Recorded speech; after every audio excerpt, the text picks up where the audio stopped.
All right, so good afternoon. We're going to go ahead and get going now. We've got about a 20-minute webinar or so that's available now to talk a little bit about the community rating changes that are coming up really in 2016. It's going to be significant, as we saw in the smaller group market, the 2 to 50 range. Before, there was definitely some changes that people had to make, but there was some benefit to it as well. So anyway, so we wanted to get a chance and talk a little bit about that, provide some information. If you should have any questions that come up, there is a chat log on the bottom right. Feel free to use that, and we'll try to answer questions along the way. If we're not able to get to the questions right then we're going to go ahead and circle back and maybe send them as an email. We'll also be sending the copy of the slides too after this session as well. So feel free to use that chat log along the way, and we're going to go get started right now. So the healthcare updates. Basically, the agenda today is that with the healthcare update specifically, we want to talk about the plan design changes that the ACA has already implemented, and this community rating concept, what it really means. Definitely the pay or play is going to come back into place, and then the Cadillac Tax possibly in 2018 as well. We want to cover all those topics if we can in that 20 to 30 minutes if possible. So my name is Tyson Fear. I'm the Compliance Division Manager for Big Insurance Services. I'm going to go ahead and provide my contact information later on as well, but my direct phone number and email address are there. Should you have any questions specifically that you want to ask me, feel free to do that. And we're going to go and start with this looking back period. So what are the ACA benefit changes that have already happened? And just know that all these are really in place already, and most employers didn't have a whole lot of chances to make any changes to them. Annual limits were removed. And so some of these things are actually really great for the member, provides a lot more benefits that they are able to use, but it doesn't necessarily help the cost of the health plan itself. But annual limits being removed, and so you may have remembered prior there might have been $1 or $2 million maximum benefits that employees or members were capped by, those going away. Really there wasn't much effect except for probably less than 1% of the population in that case. Pre-existing conditions being eliminated was definitely a big piece, particularly in the individual market. It really helps people avoid being denied for something as like a knee surgery. So now they're pretty much guaranteed to be able to get coverage as long as they enroll during the correct period of time. Waiting periods, this was a little bit significant, and we're still seeing some employers that haven't reviewed and made any changes here. But waiting periods have to be less than 90 days. And what does that really mean? That less than 90 days is the total amount of time that someone can wait to be once they're eligible for benefits. There's no delay, meaning that the plans used to be first of the month after 90 days. Well, you're stuck at 90 days. So a lot of employers are moving to a first of the month after 60, simply for administrative help, because otherwise having retro premiums and those types of things in those future months are kind of difficult to take care of. We also have full-time employees being redefined. Every employer kind of has their own version of it, but full-time employees and what a health plan calls a full-time employee is that 30 hours are expected to work 30 hours per week or more.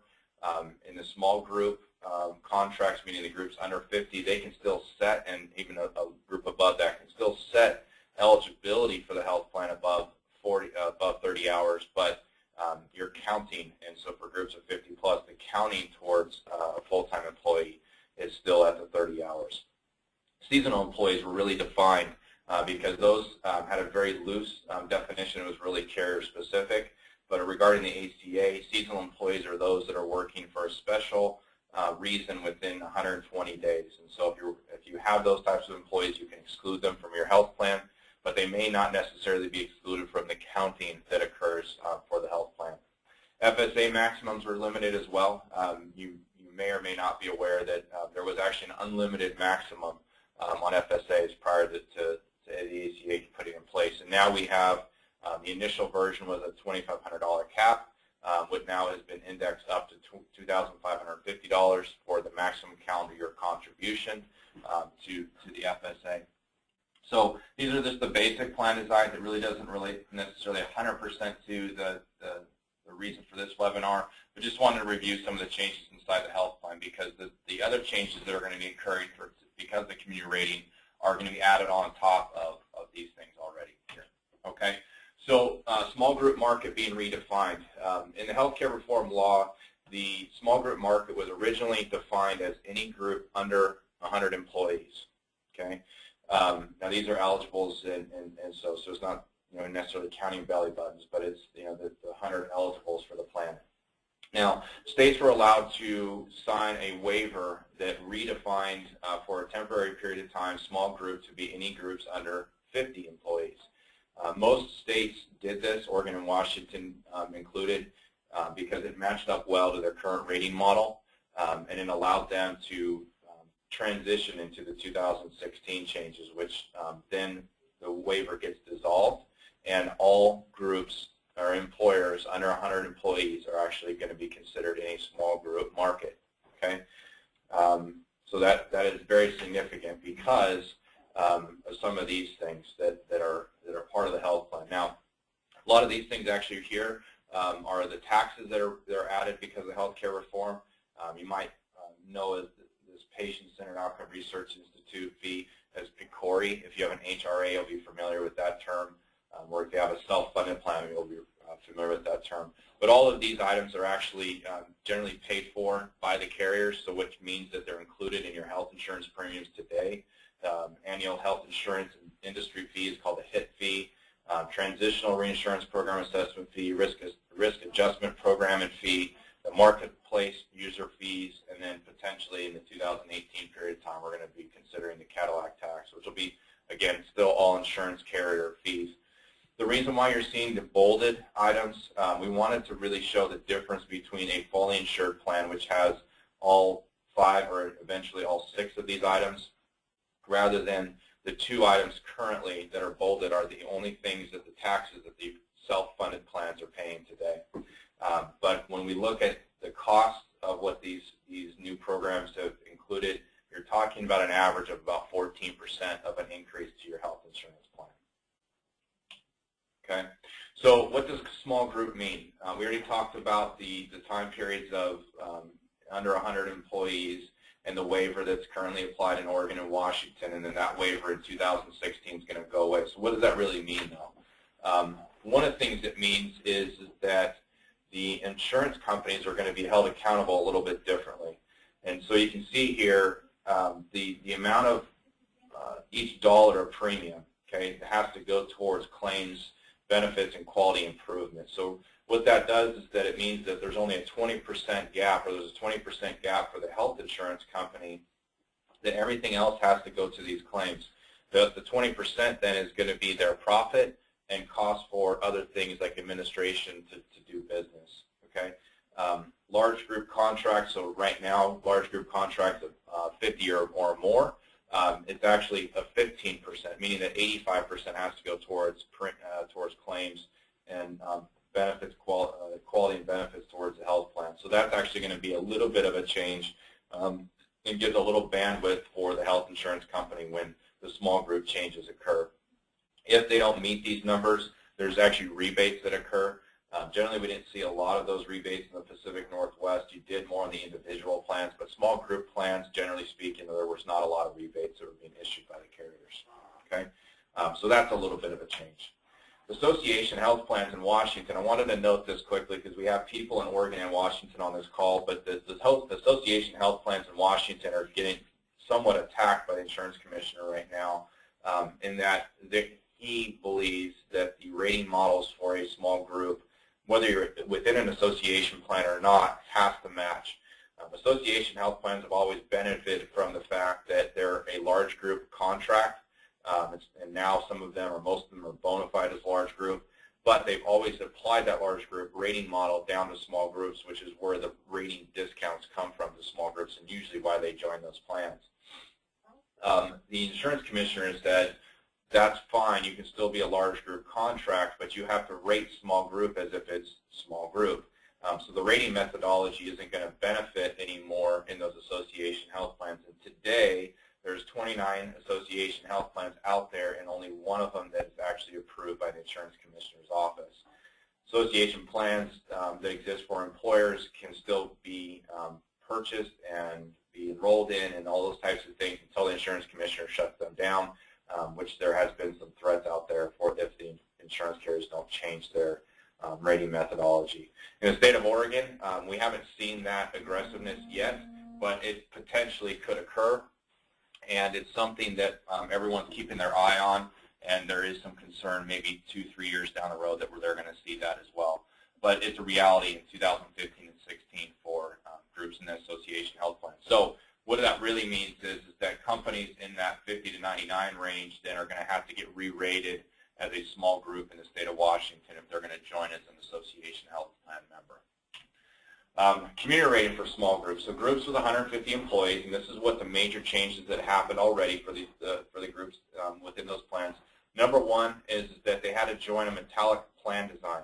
Okay, so their current plan design went away, and they were issued a new plan that was considered metallic. And so when you hear metallic, it means bronze, silver, gold, and platinum, which also means the actuarial value for the plan, 60% is bronze, 70% is silver, 80% is gold, and 90% is platinum. Okay, so plan designs were limited from what they were before, which could affect cost as well. Insurance companies were able to vary premiums only on age, tobacco, family size, and geographic area, so that's usually zip code. Okay, where in the past they were able to rate on health status, gender, and also industry. So again, think about association health plans where they're provided claims or discounting for industries, and say construction companies, for example, in the direct market, you would be able to get discounts for being a construction or manufacturing company, usually in that 10 to 15, sometimes 20% discounting, just because of your industry. Add in your gender classifications and your status for employees. If you're able to gain that information, you can see a pretty significant decrease in your premiums because of those things. And on the flip side of that, you could also see a significant increase because maybe you're an attorney firm. Well, those industries saw, say the 15% rate load because of the claims you see inside those industries. In the small group community rated pools, you're not going to be able to do that anymore. Again, you're going to have age, tobacco, family size, and geographic area. These are what small groups under 50 have already dealt with. There's also rate compression, and what rate compression means is that you see that 3 to 1 there. Rate compression means this, that your oldest people cannot be more than 3 times the cost of your youngest people. Okay, so if your young, inexpensive health plan member is $100, you can't charge more than $300 for that same plan for your sicker member or older member. Okay, so in the state of Washington, rate compressions in the past have been around 3.75 on average to 1. So you can see that there's going to be some potential increased costs because an insurance company can't necessarily charge more for the sicker people because of, you saw the 80% rule before, right? So they're going to charge the same for that. So your younger populations are actually going to have to increase, there's going to be an increased premium for them to join the health plan as well. So you can see where it used to be a lot of discounting based off of the younger classifications and industries, because you would throw manufacturing and construction in there in general. You're going to see an increase, generally speaking, inside of those industries because of this rate compression. And the other thing we'll mention this for Washington as well is that there's age-banded rates for your small group, which means that there's a different rate for your employees, your spouses, and your dependents.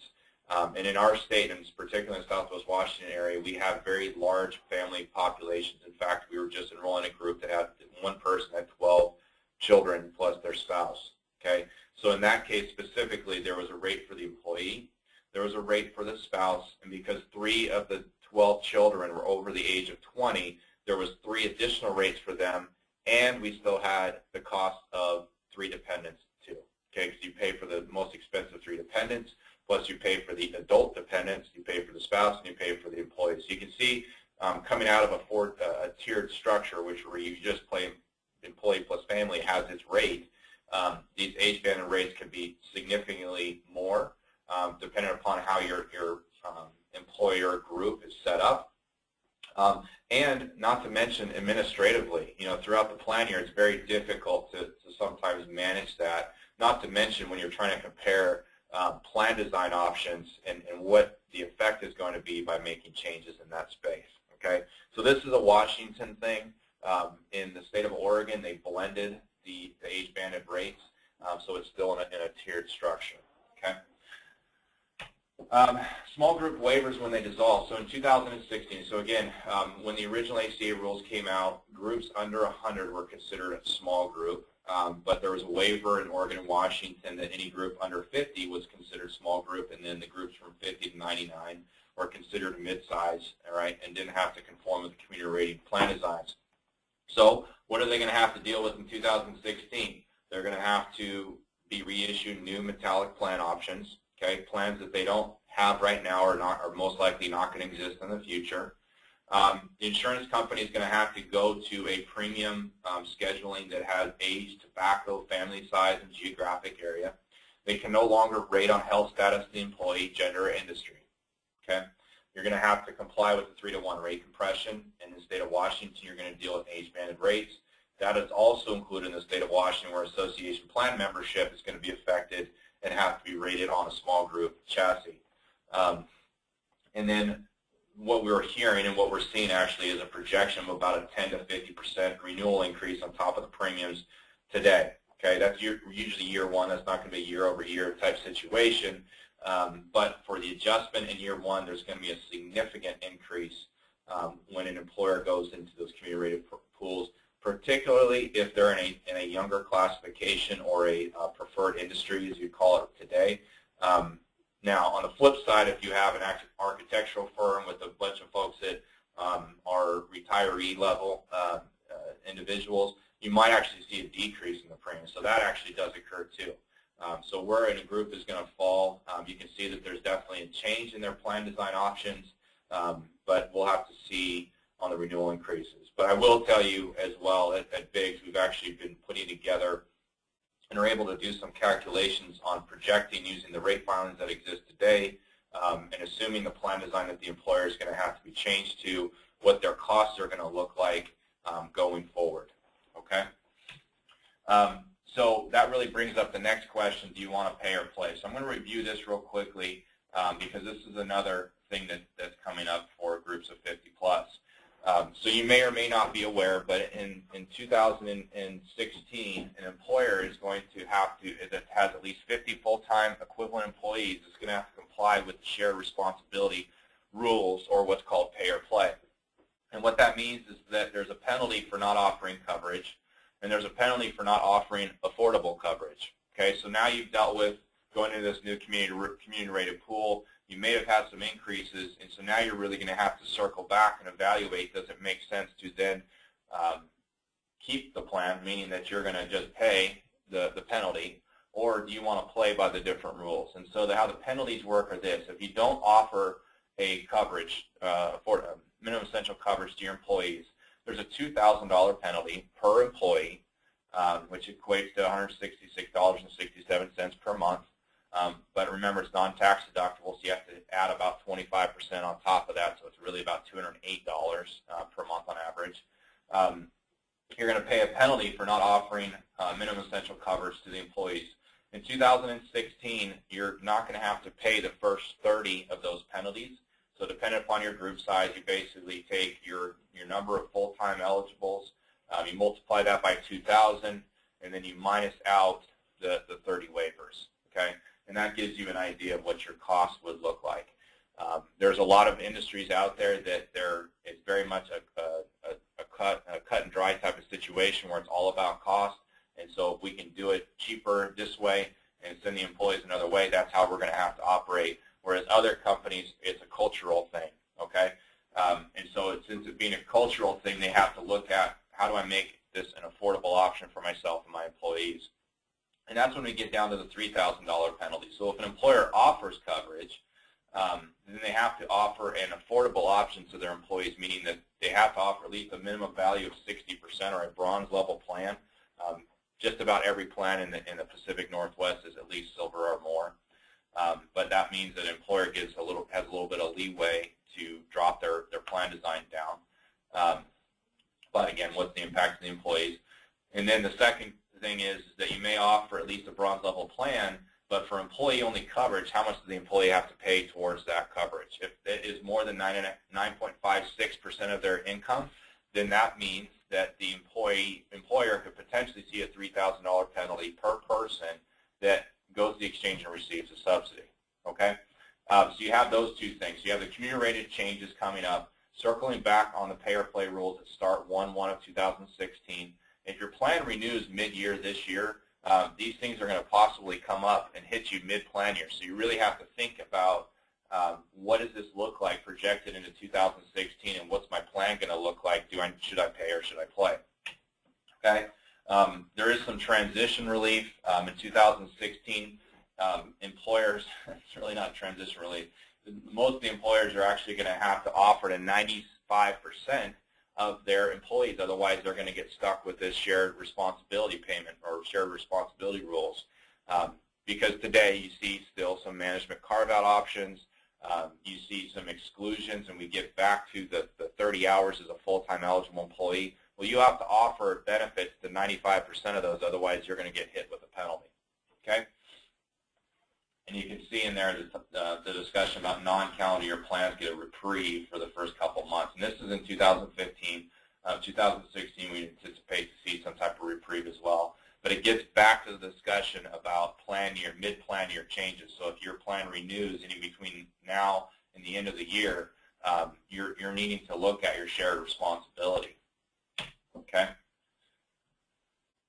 And we already talked about this a little bit, but it just highlights the idea that in the shared responsibility rules, any employer that has 50 or more full-time equivalent employees in 2016 is going to have to comply with these rules. Okay? 2016 and beyond. 78% of large employers are preparing for this Cadillac tax. And what is that? The Cadillac tax is something that when it originally was issued out that the media got behind it and said, you know, it's really a union thing. But really what it is all about is it's about the cost of the health plan itself. Okay, and there's a rule about how much the cost of the health plan can be, and if it costs more, then there is a excise tax of 40% that the employer gets to pay. Now, it's still a health insurance carrier tax, just like we talked about earlier, but it's the responsibility of the employer to report to the carriers or to the vendors on the tax itself. And the reason for that is that there's different plans, like, for example, FSAs or HSA contributions or HRAs that the insurance carrier is not going to know about. So their premium might be below the limitation, which, as you can see here, is $10,200 for an individual coverage, or about $800 a month, $27,500 for a family coverage, right? So if your plan is contributing more than that $800 a month, you're going to get hit with that tax. Now, remember, in the state of Washington, you're dealing with age banding, so that means you might have a bunch of young folks on the plan that cost less than the Cadillac tax number, but you might have a couple of people that are over that number, which means that if they're over the Cadillac tax number, you're going to get hit with a penalty on those folks individually, and you have to report those to the carriers. Okay? You'll see in here real quickly, too, there are some adjustments to that minimum number of $10,200. It actually goes up to $11,850 and $30,950 for families. If you have a high-risk profession, law enforcement officers, fire protection, you see construction, mining, agriculture, longshore work, and a couple of other things. You can actually see how the unions are able to get in there and make a couple adjustments. Know that the Cadillac tax doesn't happen until 2018, okay? But as you saw, 78% or 3 out of 4 employers are already preparing for this, because the challenge of going to 2018 and just waiting until that happens is very difficult on a company's culture of what the benefit package is that you're offering to the employees. And so most employers are looking at a staged approach to make sure that they're prepared and set up over the next couple of years for the Cadillac tax itself. Okay. Also note that Cadillac tax is not finalized in its ruling, meaning that the IRS is receiving public opinion right now on a couple ways to apply it. For example, you see an individual and a family rate. You don't see an individual plus one, meaning employee plus spouse, or employee plus child rate. So those numbers will actually have to be figured out over time. But the sheer numbers is that when the actuaries jump in, they say about 40% of employers today are going to get hit with the Cadillac tax. And this applies to any group with 2 or more, or really 1 or more employees in a group plan. Okay. So I want to stop there right now if I can and try to see if we have any questions.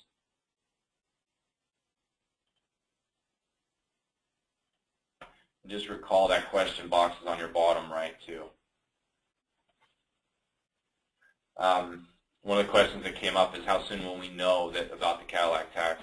We really aren't going to know, and if we use history as an example, everything kind of gets implemented whenever they feel like it, which might mean that it gets implemented in 2018, or it might mean that it gets implemented in 2019, or there might be a bunch of adjustments to it. So what our recommendation to our clients and folks that we're working with, because we have a lot of tools, analytical tools really around the Cadillac tax and helping with the projections there, we like to definitely prepare for things, but understand that we have to run a business, or you have to run a business as well. And so that just means that we have to do the best of what we've got available to us. We just want to make sure you're aware of the things that are coming up, and then if we can and plan for them the best that we can. Community rating. Here's another thing that has actually come up recently. The community rating, there's been some requests to make changes and delay it again, or make a delay to the 50 to 99s. There isn't anything that is in the House or the Senate that would allow that to happen yet. It's just been a request of the administration. But again, looking at history, they have the ability to basically take the pen and decide that, yeah, this will get delayed, or no, this needs to go into place. I did want to mention real quickly, the Cadillac tax actually is one of the largest funding vehicles for the healthcare reform law.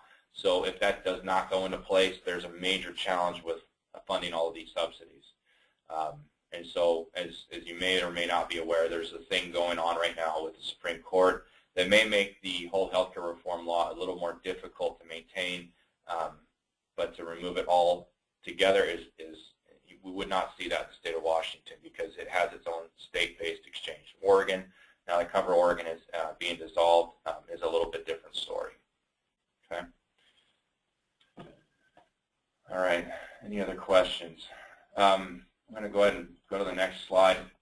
If you do have any questions that come up to mind later on, again, I'm going to share the slides with you so you have a copy of those and the recording as well, so you can go back through that. But if there's anything specific to your business, if you'd like to kind of look and see what a Cadillac tax means to you, or possibly try to do some projections on what your community rated rates might look like, please reach out and we'll do our best to help you out in that space.